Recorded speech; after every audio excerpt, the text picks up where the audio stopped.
سورت یاسین کے بہت سارے فضائل ہیں جو مختلف احادیث میں جمع کیے گئے ہیں۔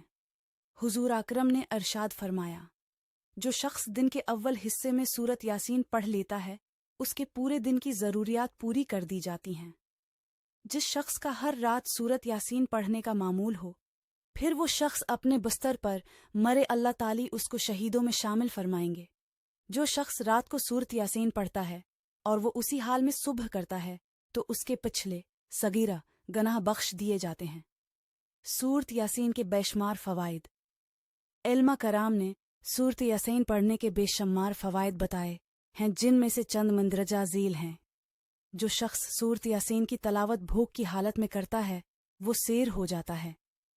جو بندہ راستہ گم ہو جانے کی وجہ سے اس سورت کی تلاوت کرتا ہے وہ راستہ پا لیتا ہے۔ جو شخص جانور کے گم ہو جانے کی وجہ سے پڑھے وہ جانور کو پا لیتا ہے۔ جو کسی شخص کے گم ہو جانے پر پڑھے تو انشاءاللہ وہ شخص ملے گا۔ جو ایسے شخص کے پاس پڑھے جو نظام ہو تو اس وقت اس پر نظام آسانی ہو جاتی ہے اور اس کی روح آسانی سے پرواز کر جاتی ہے۔ مقروض پڑھے تو قرض ادا ہو جائے گا۔ مسافر پڑھے تو سفر میں آسانی ہو جائے گی۔ اس پیغام کو عام کر کے صدقہ جاریہ میں شامل ہوں۔